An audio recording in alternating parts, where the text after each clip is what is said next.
Welcome to my May garden. I'm really excited to show you all of the little things that have been flowering, everything that's been going on. And really, I feel like this month, the garden is finally kind of starting to come together. It's been such a long journey. We started working on this garden nearly 2 years ago. And back then it was really just concrete and lawn. And it's been amazing the impact that this garden makeover has had on me and on my family. I've always loved being a mum, but I used to find mum life quite stressful and quite overwhelming, and I didn't really know how to really recharge those batteries. But I've discovered that creating this really lovely haven for me and for my family has just been the most incredible way to connect with a calmer, more patient version of myself. And I find that whenever I feel overwhelmed or I feel stressed, I come into the garden, I watch the birds on the bird feeder or the bees on the scabious, and it really helps me connect with what really matters and who I really want to be. So really, that is the main story of the May Garden. Just this journey into creating a lovely space, but also this journey into being the mum that I want to be. Anyway, I can't wait to show you. Will you join me? Let's do this. My May family garden.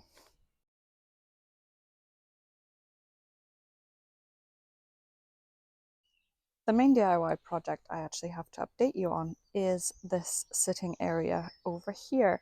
In the last video, I had a bench here, which has actually been moved into the front garden. And the plan was always to build a sort of outdoor sofa here. What you see here is actually, it's a pallet, or rather 4 of them stacked on top of each other and then clad in this wood.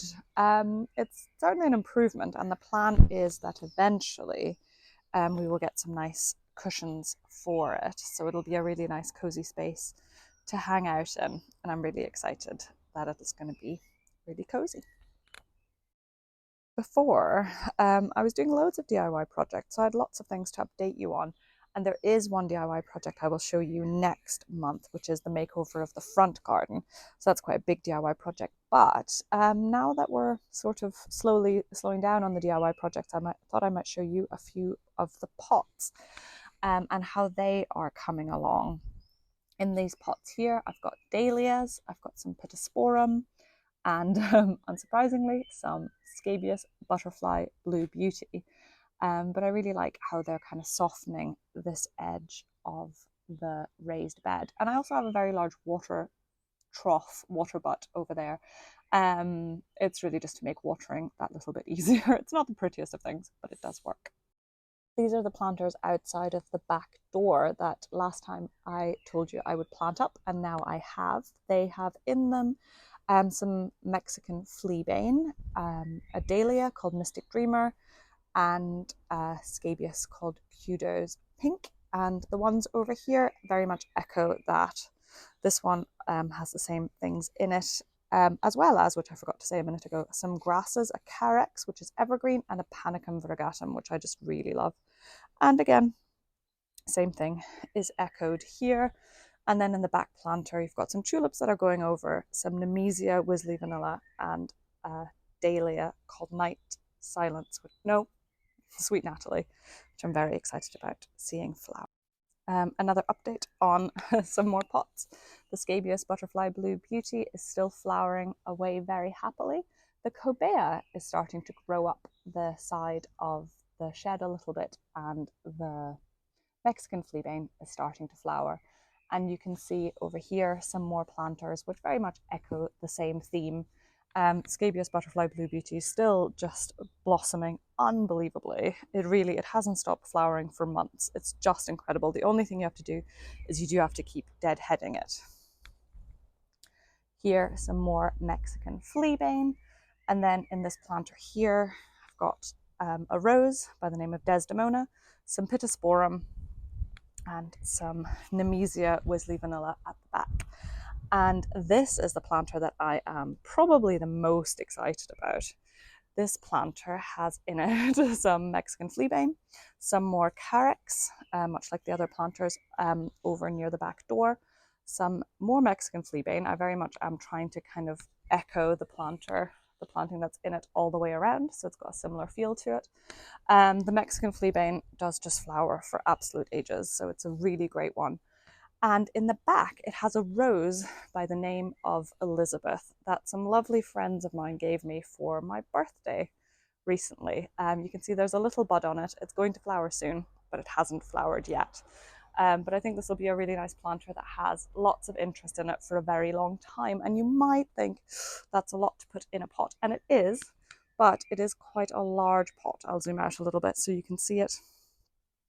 So, you know, things like roses are hard in pots, but if you give them big planters like this one or this one here, then it is doable.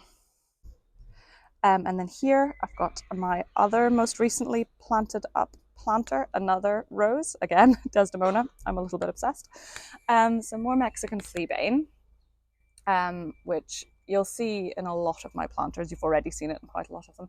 They just flower for so long. They're really hard to beat because of that. As well as some grass. This is Stipa tenuissima, which again you'll see in quite a few of my areas, and a tiny, tiny little dahlia.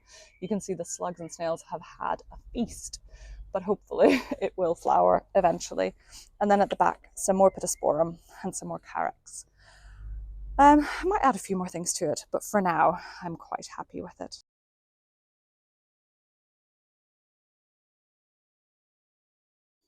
I've been thinking a lot about child-friendly plants and which plants could get our children excited about gardening. And one of those, I think, has to be the humble pea. You can see it's already got some pea pods growing on it. And the thing about peas that I just love is picking the pods off the pea and just munching it straight off the plant. And the thing is, both of my kids love to do that too, which is interesting because neither of them actually like to eat cooked peas, but they really do enjoy picking them straight off the plant. And the other thing that I think makes them really great is children love climbers. They are just so magical. I mean, look at those tendrils. It's hard to kind of imagine that that's a plant that's just climbing its way up. So they are a little bit mystical, a little bit exciting, and really a lot of fun. So a lot of kids get really excited about peas. So I would absolutely recommend them for a family garden. Another edible I would recommend for the family garden is mint. It just, you know, almost all kids love to eat mints, and it's really fun for them to see where that kind of flavor comes from. They're also relatively easy to grow. Oh, you can see mine has been nibbled by slugs and snails. But they're relatively easy to grow, and the scent from them is just gorgeous. So, you know, you can just crush the leaves and get a lovely bit of scent. And yeah, a lot of kids really, really enjoy that. And even quite young kids can sometimes really enjoy mint tea. So even just getting them to pick a few leaves and hello, and popping them into some warm water, adding a little bit of honey, and then enjoying your mint tea is something a lot of kids really love. Another great plant for kids is this little plant here called Nemesia Wisley Vanilla. I often think about kids and gardens as really wanting sensory experiences. You know, it could be sight, touch, smell, sound, all of those things add a lot of fun for kids in the garden. And the thing that Nemesias give you is the loveliest vanilla scent, especially, well, not all of them, but this one, Nemesia Wisley Vanilla. It has the sweetest scent to it. And it's another one of those plants that flowers for unbelievable lengths of time. From this one's already been flowering in April, but certainly it'll start flowering from May, and it'll flower until your first hard frost. You just have to keep snipping off the heads, deadheading them once they finish flowering, and they will flower for you for absolute ages. And again, kids love that kind of bit of joy as well as the scent of this one. Another reason I would grow scabious butterfly blue beauty is for children in the garden, and specifically because it brings in the bees. And I think children love anything in the garden that brings in wildlife, that brings in that little bit of fascination. So adding something that brings bees into your garden, it just creates so much joy for kids. So I would strongly recommend growing some scabious butterfly blue beauty, or another plant that will bring in wildlife to make your garden really fun for your kids to be in. Here's another one for the family garden, and this is actually a blueberry bush. And they grow really well here in Scotland, and I would strongly recommend planting one or two. They do like acidic soil, which we have here in Scotland, in Edinburgh, so that's not a problem. But if you don't, you can grow them in a pot. But as you can see, I am simply growing mine in this decorative border, and actually just plonking it in rather than always growing your edibles separately means that when you're admiring your other plants, you can just have a little nibble from a blueberry, which can be really, really lovely and really fun for kids to just get to walk past and just grab a little berry.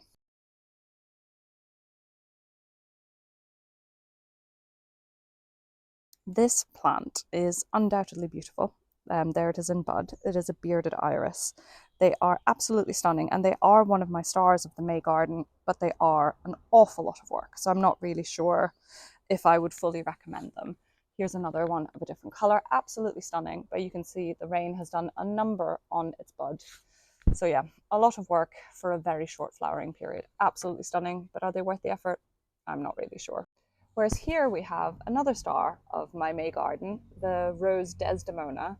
It's looking so sweet right now, but the thing about this is that it'll flower for a very, very long time. You can see it's got lots of buds on it. But even once those buds have finished, last year my Desdemona rose flowered for me from June until November, which is just pretty incredible, whereas something like a bearded iris will flower for you for a couple of weeks and then that's it. Absolutely stunning, but a lot of work. Another star of my May garden has to be this geum called Totally Tangerine, and I think that little bee would agree with me. She's been flowering for most of the month, and she will continue to flower for a very long time. Now, I'm not usually a fan of orange in the garden, I have to admit, but this geum has won me over. I love its little sweet face, and I just think they are really, really lovely. There's another Desdemona.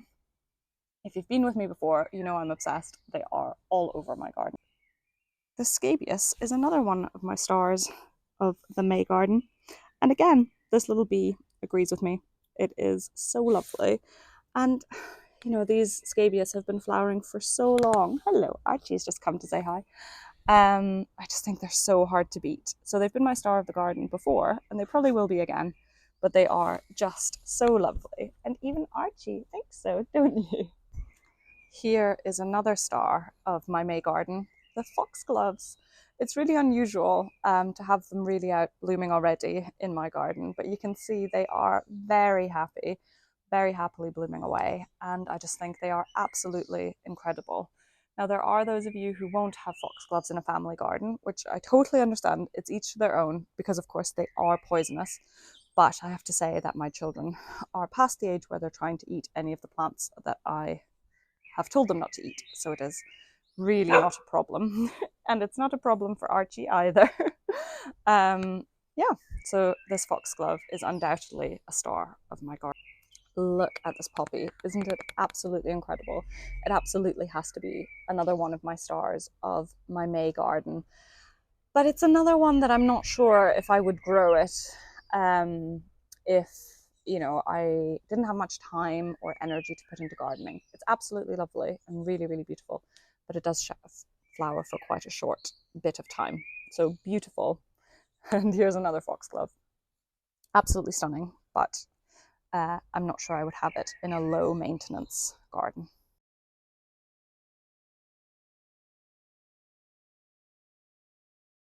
As I've already told you, I have planted up all of these pots, which means that stepping out into the garden is starting to look much, much nicer.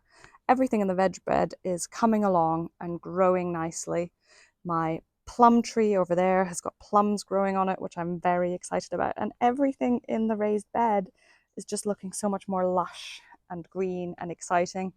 Even though, honestly, I'm not sure if I would put the Hesperus back into the raised bed. It's awfully tall. But anyway, it is quite fun. Some more pots here.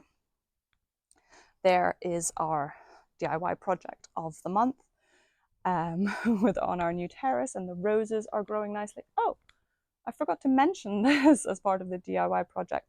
I added some frames around either side of it because I want to get the climbing roses that I've got there and there, which is the generous gardener, growing along there as well, to just kind of frame the space a little bit better. Oh, there's me. The plants along here are starting to come along, as are the ones here. The foxgloves and the roses are just looking really, really lovely. It's really starting to look like the garden is coming together. I don't know. What do you agree? Oh, and we've got some birds in the tree. They are really loving that bird feeder, which has just brought us so much joy. It's really, really lovely getting to watch them. The GMs, I've got one allium, not quite sure why I've only got one, but that is flowering really nicely. Some more birds flying in. There's lovely Archie standing, giving us a little, hi Archie, little pose. The rose is starting to grow a bit more along this arch here. This rose is called Wollerton Old Hall. It is coming along slowly. Then up here, the new pot that I told you about. Oh, I planted this Amelanchier in here. You know, I'm obsessed with them. Archie's getting a little bit warm, so he's having a little rest. All of these beds are really filling out, which is just lovely to see. The Nepeta is starting to flower. I love that plant, and I'm sure it'll be a star of the June garden. I just don't have it as a star of the May garden because it's only just started flowering, so it felt like a bit of a cheat to add it. That over there is probably the bed that I'm the most happy with. It's kind of come together really well, and those foxgloves in there will flower soon as well, as will the rose Scarborough Fair. Then around here, the bearded irises that I've already told you about, and my new raised bed. Some more Nepeta that's really just exploded in the last couple of days. I'm very excited. And another rose, Penelope, sadly, she's taken a big battering in the rain, but she was looking beautiful before then. I've just swung the camera around just to show you the view from this side. Over here is where the compost bin used to be, but I think this is a much better use of the space. Don't you agree? It's a much nicer view of kind of inviting you onto the terrace, and the compost bin I think is much better tucked away where it currently is. And then here we come onto the pond viewing platform with some more Nepeta starting to flower. Again, I will tell you all about that plant in the next garden video, but for now it's only just started flowering, so I won't talk too much about it just yet. And then here we come onto the egg chair with some more Desdemona roses starting to flower, an iceberg rose in the corner there. This little bed here, which I'm really happy with how it's turning out, including the chives that are flowering really sweetly. We've been doing no mow May, can you tell? The grass is a little bit long. I'm quite excited to cut it soon. And here's a view of the raised bed from the other side. It's coming together a little bit more this year. Last year it was looking very wild. This year I think I'm doing a slightly better job with it, but it's still not ideal. So I'll still need to do a little bit more work on that.